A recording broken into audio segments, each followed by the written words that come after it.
살아있는 모든 사람은 자신의 희망에 반하는 현실에 직면하게 됩니다. 때로는 원하지 않는 이 현실이 매우 큰 힘을 가지고 우리의 인생을 뒤흔들 때가 있습니다.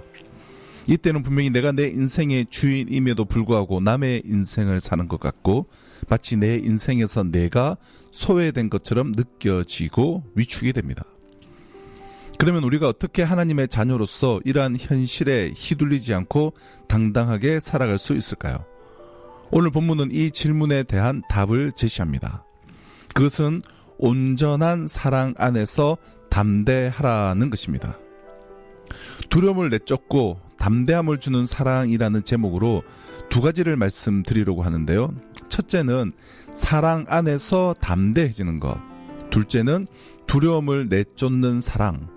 이 두 가지 주제를 오늘과 다음 주에 하나씩 나누려고 합니다. 먼저 첫 번째, 사랑 안에서 담대해지는 것입니다. 17절은 이렇게 말씀합니다.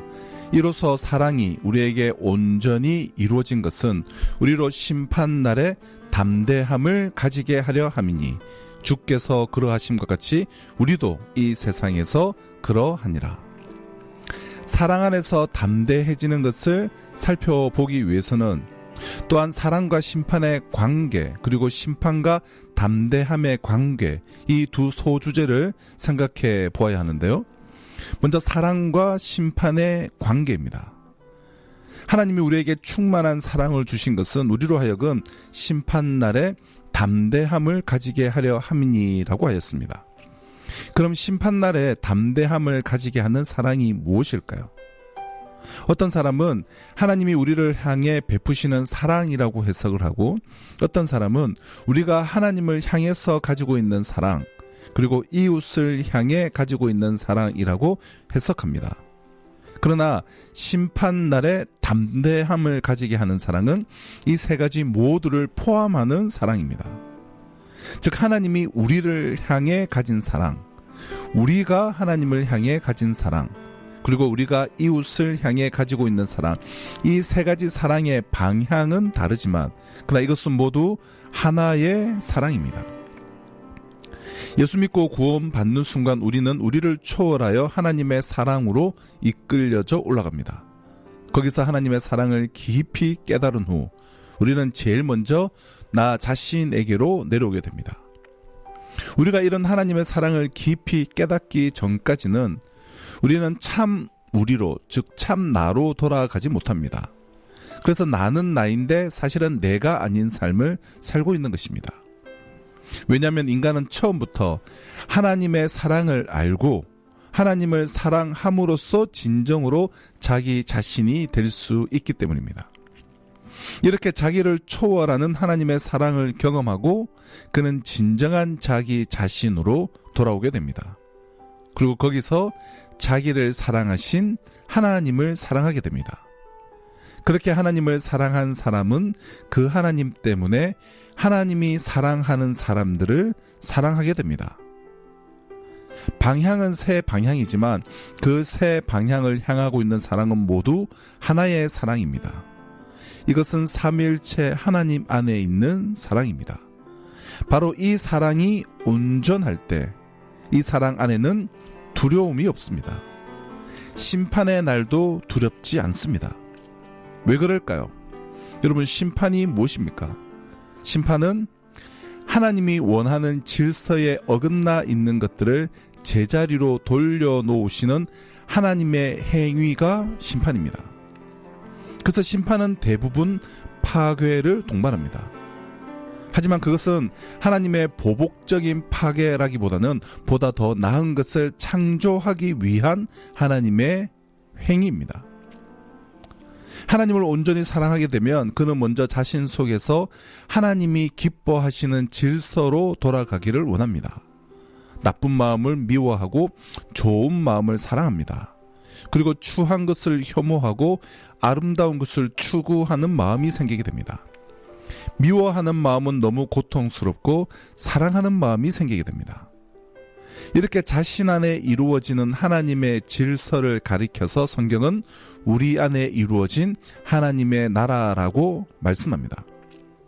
이렇게 자기 안에 하나님의 나라가 이루어지면 이러한 하나님의 질서가 자기 바깥의 세상에도 그대로 실현되기를 갈망하게 됩니다. 그래서 이제 예전에 기뻐하던 세상의 잘못된 질서를 미워하게 되고 하나님이 기뻐하시는 질서대로 돌아가 있지 않은 세상을 보며 가슴 아파하게 됩니다. 이것을 가리켜서 하나님의 나라를 향한 갈망, 하나님의 영광을 위한 갈망이라고 표현할 수 있습니다. 그러므로 그러한 이가 심판날에 두려워하지 않는 이유는 무엇일까요? 심판날에 두려운 것은 하나님이 원하지 않는 어떤 질서를 고집하고 있기 때문에, 그것을 자신의 양심이 알고 있기 때문에 심판날을 두려워하고 무서워하게 됩니다. 근데 이렇게 하나님의 나라를 향한 갈망이 있는 사람은 그런 질서를, 세상의 질서를 원하지 않습니다.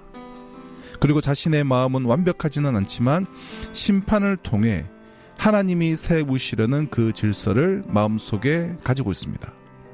그래서 하나님이 원하시는 질서대로 세상을 돌려놓으시는 심판은 오히려 자신도 기다리는 것이고, 심판은 하나님의 커다란 선한 행동임을 깨닫게 되기 때문에 두렵지 않은 것입니다.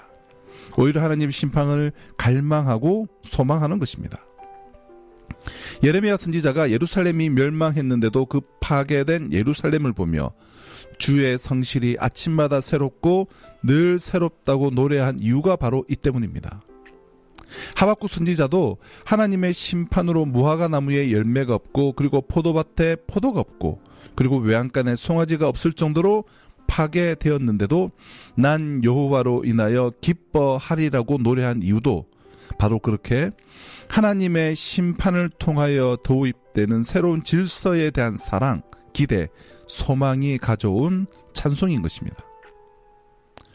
하나님을 전심으로 사랑하는 사람들은 하나님의 사랑의 질서가 이루어지기를 원하고, 세상을 사랑하는 사람은 자기의 질서가 이루어지기를 원합니다. 하나님을 사랑하는 사람이나 세상을 사랑하는 사람이나 모두 평화를 원하지만, 하나님을 사랑하는 사람은 누구든지 하나의 질서를 가지고 있지만, 세상을 사랑하는 사람은 사랑하는 주체가 수도 없이 많기 때문에 그 사랑의 질서들이 서로 충돌을 일으키게 됩니다. 이것이 개인에게 일어날 때에 다툼이 되고, 나라와 나라 사이에 충돌을 이룰 때 전쟁이 되는 것입니다.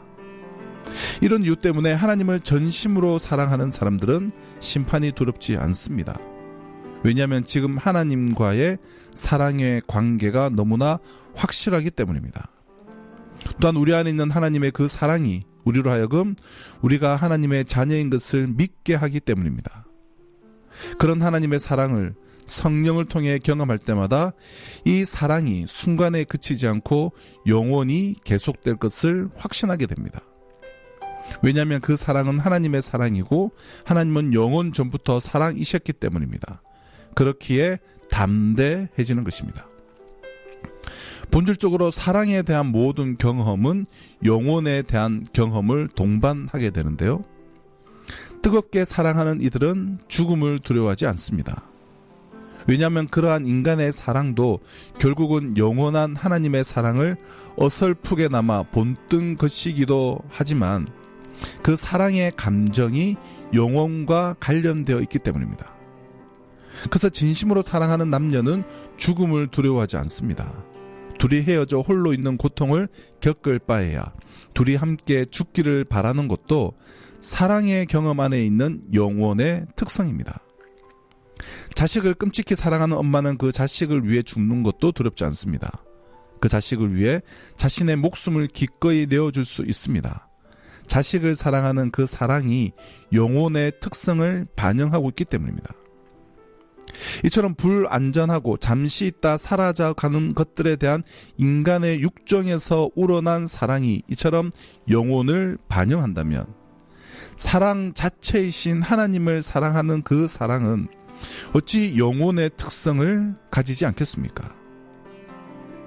하나님은 사랑이시고 사랑은 영혼에 속한 것이기 때문에 인간의 영혼에 대한 모든 눈뜨는 것은 하나님의 사랑을 통하여 눈뜨게 되는 것입니다.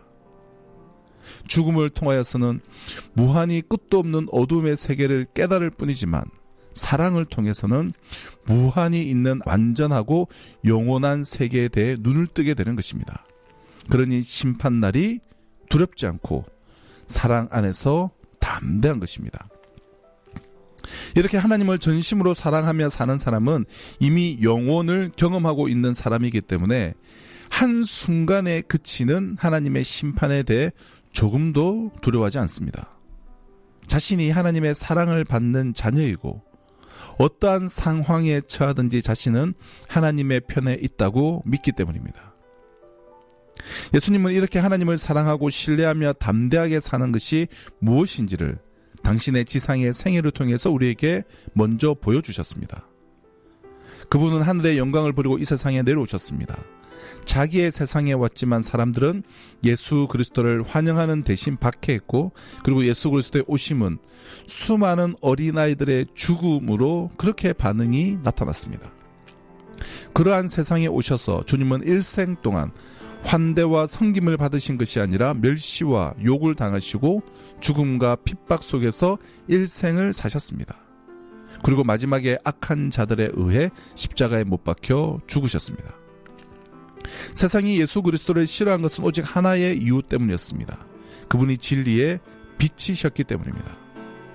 주님은 진리의 빛으로 오셔서 당신의 인격과 삶, 말씀으로 진리의 빛을 주셨고, 사람들은 빛보다 어둠을 사랑했습니다. 그래서 예수 그리스도를 미워했습니다. 자기를 향한 어마어마한 죽음의 음모가, 대적이 기다리고 있는 세상에 오시는 것을 알면서도 예수님의 손에는 세상의 위협으로부터 자기를 보호할 한 자루의 칼이나 혹은 한 자루의 창도 들려있지 않았습니다. 왜냐하면 그리스도는 그러한 죽음을 추호도 두려워하지 않으셨기 때문입니다. 일생을 하나님 아버지와 하나된 가운데 사셨고, 하나님이 항상 예수 그리스도를 기뻐하셔서 함께 계셨기 때문에 두려워하지 않으셨습니다. 그래서 예수 그리스도는 하나님의 심판은 물론이거니와 하나님의 섭리 속에서 일어나는 모든 나쁜 일들, 심지어는 당신 자신의 십자가의 죽음까지 두려워하지 않으셨습니다. 당신이 마지막에 십자가에 죽으실 것을 가르치시기 시작하면서 제자들은 동요하기 시작했고 마음의 근심이 밀려왔습니다. 그때 예수님께서는 이렇게 말씀하셨습니다. 이것을 너희에게 이르는 것은 너희로 내 안에서 평안을 누리게 하려 함이라. 세상에서는 너희가 환난을 당하나 담대하라. 내가 세상을 이겨오노라. 예수님은 핍박과 고난 그리고 결핍과 죽음을 당하셨지만 그중 그 어느 것도 두려워하시지 않으셨습니다. 왜냐하면 하나님이 아들 안에, 아들이 하나님 안에 있었기 때문에 예수님에게 그런 것들은 두려워할 것이 없었기 때문입니다. 바로 이 대목을 두고 17절은 말씀하는 것입니다. 주께서 그러하심과 같이 우리도 이 세상에서 그러하니라. 여러분, 힘이 느껴지지 않습니까? 핍박과 고난의 시대를 지나고 있었고 이단들이 교회에 심각한 위협을 끼치고 있었습니다. 그리고 여기저기서 배교자들이 나오고 믿음을 지키는 순교자들이 나온 때였습니다. 그때 사도 요한은 우리 안에 있는 이 사랑 때문에 우리는 심판의 날을 두려워하지 않는다. 주께서 그러하셨고 우리도 또한 그렇게 사느니라고 말했던 것입니다. 그러므로 우리의 영원한 생명을 좌우하지 못하는 이 세상에 있는 것들을 두려워하지 말고 오히려 그렇게 두려움을 느낄 때마다 하나님의 사랑이 내 안에 온전하지 않은 것을 깨달으십시오. 그리고 전심으로 하나님께 그 사랑이 온전해질 수 있도록 간구하는 여러분들이 되시기를 바랍니다. 사랑 안에서 담대해지는 것을 살펴보면서 먼저 사랑과 심판의 관계를 생각해 봤고요. 이어서 둘째로 심판과 담대함의 관계입니다. 17절에 나오는 심판날이라고 하는 것은 이중적인 의미를 가지고 있습니다. 첫째는 우주적 종말로서의 심판입니다. 주님이 세계를 창조하신 것처럼 또한 주님은 구원하실 것이고 또 주님은 완성하실 것입니다. 그 완성된 상태는 반드시 하나님의 종말론적인 심판을 동반할 것입니다. 왜냐하면 타락한 인간들이 하나님이 원하시지 않는 방식으로 이 땅에 자신들의 질서를 세웠기 때문입니다. 그리고 그러한 질서 때문에 인간은 오늘도 고통을 받고 있습니다.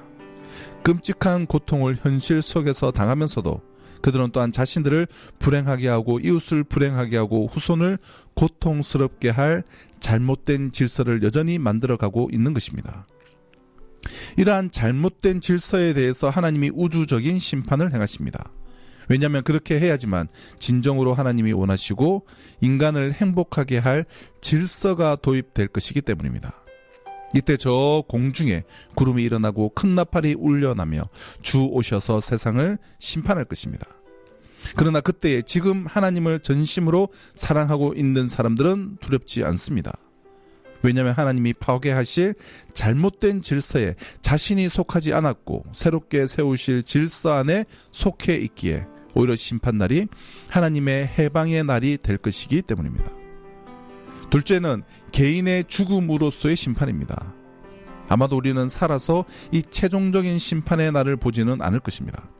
그때가 언제인지 알 수 없지만 우리는 그 이전에 대부분 죽음을 겪게 될 것입니다.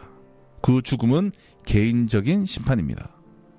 죽는 모든 사람들은 주님 앞에 서게 될 것이고 그는 하나님이 이 세상에 태어나게 하신 이유 어떻게 살았는지를 설명해야 할 것이고 왜 그렇게 살 수밖에 없었는지를 해명해야 할 것이며 하나님 우리에게 주신 모든 은혜와 은사들을 왜 그렇게 밖에 사용하지 않았는지에 대해서 하나님 앞에 변명을 하게 될 것입니다.